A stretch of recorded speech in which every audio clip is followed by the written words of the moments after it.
Seguimos adelante en Telebuen Día recibiendo con muchísimo gusto al psicólogo Alejandro de Barbieri. Buen día, Alejandro, ¿cómo estás? ¿Cómo estás? Muy bien, Alejandro es psicólogo, comunicador docente, director de CELAE, vamos a ver más adelante de qué se trata, profesor, docente de la Universidad Católica y además columnista en Abre Palabra de Océano FM y en Radio El Espectador. Para hablar de algunas cuestiones vinculadas al entusiasmo con el que uno debe encarar sus acciones cotidianas, de aquello del optimismo, pero con la capacidad de adaptar ese optimismo a la realidad. Y ahora decíamos, esas circunstancias muchas veces totalmente, inesperadas, ¿no? Lo del tiroteo en Estados Unidos. El otro día hablábamos con Enrique Baliño en el medio de la charla donde pretendíamos ir para adelante. Surge esta información internacional tan impactante, donde uno ve que claramente, hay patologías instaladas en la sociedad. Uno no puede detectar dónde están esos psicópatas, pero bueno, ¿cómo te impresiona como psicólogo este tipo de acciones, sobre todo en países donde parece que esto es cíclico, cada tanto, púmbate, algo así? Siempre, antes que nada, Daniel, siempre agradecerte la invitación y un gusto compartir esta mañana con ustedes. Es difícil, ¿no? Como tú decís, hablar de optimismo y entusiasmo cuando uno amanece con una noticia Totalmente. con tantas pérdidas, ¿no? En el fondo siempre la muerte, venga como venga, ¿no? Venga de un psicópata donde uno puede, como psicólogo, de repente encontrar una fácil explicación y decir, bueno, es una patología. Pero bueno, ¿cómo hacemos, ¿no? Como sociedad para seguir con esta dinámica de la muerte y contagiar vida en una dinámica donde la muerte siempre está presente, ¿no? Yo creo que lo que hay que evitar es ese ataque de pánico colectivo en donde uno se aleje, ¿no? Y se encierre, que a veces es la primera reacción como seres humanos que tenemos como cada vez más, refugiarnos y saber de que, claro, uno espera no encontrarse con la muerte a la vuelta de la esquina, pero si ya estar vivo implica también poder seguir viviendo todo lo que nos queda en cada día que nos depara, Desde ¿no? ya. Alejandro, ¿cómo leíste el mensaje presidencial cuando llamaba a una reflexión ciudadana sobre la convivencia pacífica? De hecho, fue ratificado por el propio ministro de Defensa en su mensaje por el 18 de julio. Hay una necesidad de la autoridad de decir, tratemos de calmarnos y de volver a aquella vieja raíz uruguaya que era dialogar, aún en la divergencia, tener otra capacidad de entender. Bueno, yo lo vi muy bien, ¿no? Porque me parece que es interesante que desde donde venga, ¿no? Obviamente que como presidente me parece interesante hacer una lectura de qué es lo que nos está pasando como sociedad. Nosotros desde nuestro modelo tratamos de promocionar la salud. A veces cuando uno ponemos énfasis en el optimismo o en el entusiasmo, no es para generar un optimismo de maripositas de colores o basado en la realidad, sino como dice Sabater, un optimismo sólido. Claro. Creo que un comunicador, un docente, un psicólogo debemos transmitir un optimismo sólido, o sea, con los pies en la tierra, pero creer en la potencialidad del ser humano. Y para eso es verdad que lo que nos estamos viendo como sociedad, uno ve depresión, o hace poco se celebró Día de Prevención del Suicidio, ¿verdad? Claro. El martes, vemos violencia, vemos que algo nos está pasando como ser humano, donde la violencia, donde la depresión o donde esta agresión que tú comentabas temprano, que es una agresión hacia afuera, a veces también hacia adentro, no vi bien la noticia de la que tú me comentaste de Denver, pero a veces creo que lo atraparon vivo, ¿no? Pero a veces el que mata termina después matándose él mismo. Sí, bueno, en principio habría dos sospechosos, uno de ellos atrapado y en una situación sí que genera indefensión, ¿no? Creo que esa es la palabra. Uno va a una película tranquilamente y se encuentra con esta acción. Pero también, marcando las distancias en realidades distintas. Son situaciones ¿no? de agresividad, Claro. ¿no? Estamos viendo una situación donde el ser humano parece haber quedado ¿cómo se puede decir? A la ligera de sus impulsos, ¿no? Su mundo impulsivo, su agresividad, su parte instintiva, para decirlo más académicamente si se quiere, quedó a la deriva. Por eso es muy importante cada vez más la tarea del padre y la tarea del educador, para ayudar al niño a manejar ese mundo instintivo. Bueno, el otro día me comentaba un taxista algo que puede llegar a ser un reflejo de nuestra cotidianeidad compleja, ¿no? Los taxistas siempre fueron conocidos, lamentablemente en términos injustos para muchos de ellos, como aquellos reyes de la selva de cemento que hacían lo que se les ocurría con el tránsito. Y últimamente dicen que ellos, cuando se reúnen y cuando charlan entre colegas, entienden que han debido replegarse en aquella actitud envalentonada de ser los dueños del tránsito, porque ante lo mínimo se baja el del otro auto a pelearlos, a agredirlos. Entonces dice que ahora lo que tienen que hacer es ellos un gran autocontrol. Eso marca claramente una crispación que se traduce en estas acciones del tránsito, en la casa, en el liceo, en el, Ahí está. el trabajo. Uno lo ve, los educadores lo ven desde niño, ¿no? Desde el chico llega, las patologías que han crecido, ¿no? Déficit atencional, dificultad en control de los impulsos, chicos que no pueden como controlar su mundo instintivo. Desde el punto de vista psicológico, lo que nosotros decimos, lo que falta es la figura paterna. ¿Qué quiere decir eso? La capacidad que tenían los padres antes de poder controlar al niño, más allá de las patologías psiquiátricas que han crecido. Pero muchos psiquiatras dicen hoy en día, no es que hayan crecido tanto las patologías psiquiátricas, sino que falta familia. O sea, falta aquella comunidad donde ese mundo instintivo, la parte animalita, si se quiere, para decirlo fácil, se continentaba y se hacía humano, ¿no? Claro. Y cuando uno se hace humano, uno puede transformar ese pesimismo en un optimismo. Porque Sabater, que yo ayer te mandaba una cita muy linda de Fernando Sabater, dice, los pesimistas, y él habla de los docentes, pero vale también para los papás o para público general, dice, los pesimistas pueden ser muy buenos domadores, pero no buenos maestros. O sea, yo puedo tener un hijo, pero si lo domo, lo dejo como un animalito, como un perrito. Si lo educo, lo ayudo a que maneje su mundo instintivo. Y eso que dice el taxista es una percepción psicológica, y algunos dicen que los taxistas son como los psicólogos así, del colectivo, también, porque nos escuchan, ¿no? Es una percepción muy buena, ellos han tenido que replegarse, pero yo siempre le digo a los papás y a los educadores, ojo que no se puede educar desde un ataque de pánico. A veces ese repliegue puede hacer, claro, evidentemente es defensivo, ¿no? Porque la reacción los ha desbordado. Lo mismo le pasa a veces a un papá con un hijo. También se han replegado, ¿me explico? Porque la agresión física o psicológica a veces hace de que el papá no pueda seguir educando. Ahora, cuando todo el tiempo estamos recibiendo los tips para mejorar nuestra seguridad personal y colectiva o familiar en este caso, a veces un procedimiento tan sencillo como era ingresar a la casa ya ahora requiere de cierta complejidad para tener cuidado con el tema de la reja, del ascensor, en fin. ¿Cómo hacemos también para educarlos en la realidad pero sin pánico? Yo creo que ese es el gran desafío, ¿no? Hemos perdido como la confianza, ¿no? Hemos perdido la confianza de lo que nuestros gurises van a dar en el futuro. No solo en qué planeta van a vivir, ahora estamos pensando, ¿no?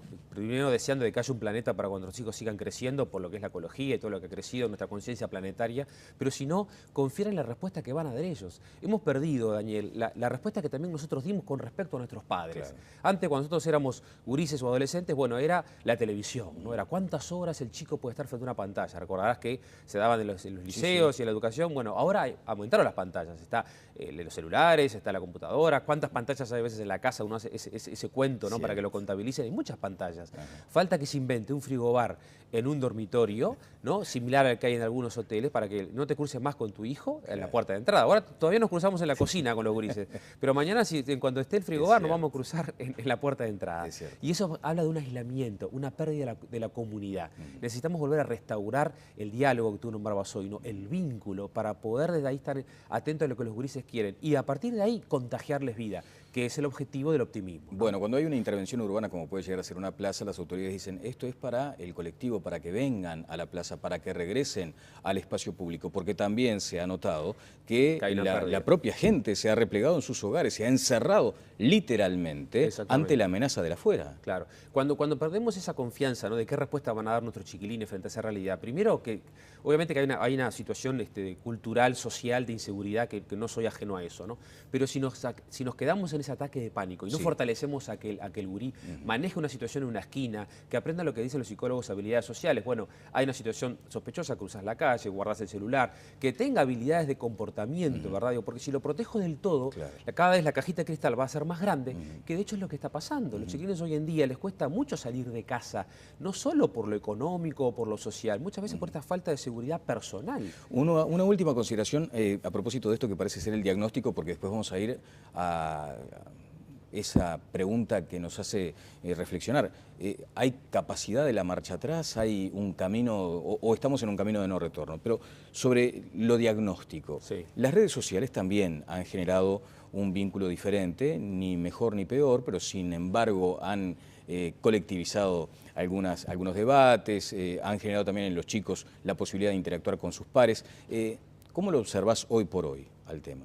Yo creo que toda herramienta tiene que tener esta calidad de herramienta, ¿no? Como dicen los filósofos. En la medida en que la herramienta domina al ser humano, entonces perdió el sentido que tiene, que sea realmente de comunicación, ¿no? Yo creo que no hay que entrar en pánico tampoco. Facebook, Twitter, toda esa herramienta. En general, yo cito mucho una investigación que tú la puedes encontrar, Daniel, después, de los grandes generadores de Twitter, de Facebook, de Google.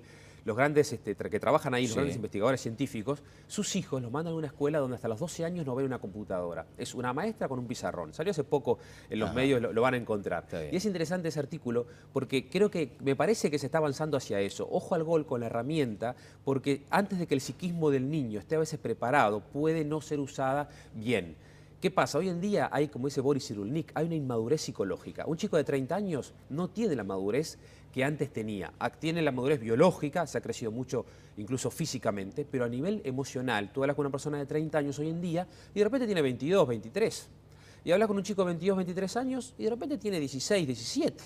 ¿No? Y vos andás haciendo esa escala que yo lo digo siempre en las charlas y te da exacto con la edad emocional interna de la persona. Entonces, si tenés un chico de 12 que a veces está manejando muchas redes sociales, posiblemente, ¿cuál es el riesgo, como dice el colega Balaguer, de que por acercar a los lejanos alejemos a los cercanos? Exacto. Me parece una linda metáfora que Balaguer utiliza, siempre y cuando yo no me aleje de lo cercano. Bueno, toda red social a veces me da, como papá, si yo también estoy en el Facebook de mi hijo, bueno, me da cómo son sus amigos, lo que se comenta, lo que no, con un sano cuidado, no con algo invasivo. Siempre que uno confía en el hijo, puede también darle elementos de cómo se está manipulando. Porque es verdad que es una herramienta social, pero ojo cuando todo el mundo pasa por ahí. Exactamente. Es muy bueno apagar pantallas y desconectar para jugar, para hacer prevención, para pasar a otras dinámicas, ¿no? Bien, Alejandro, bueno, nos vamos a ese punto, ¿no? ¿En qué estado estamos? O sea, ¿hay margen como para confiar en que como sociedad nos podemos recuperar de toda esta sensación que tenemos de estar aislados? Yo creo que tenemos que recuperar, Daniel, el entusiasmo por vivir, ¿no? Hemos perdido lo que tú citabas hoy a la mañana anunciando esta conversación, el entusiasmo. Entusiasmo es una linda palabra que quiere decir enteos, con Dios dentro o con vida dentro, si se quiere. No quiere decir contagiar vida. Como docentes, como papás, en el rol que estemos, ¿verdad? Necesitamos contagiar vida. Tú lo sabrás muy bien, te cruzás con un taxista o con un comunicador, amigo, que te transmite, che, vamos, y eso contagia, ¿no? O sea, el optimismo se contagia, como se contagia el pesimismo.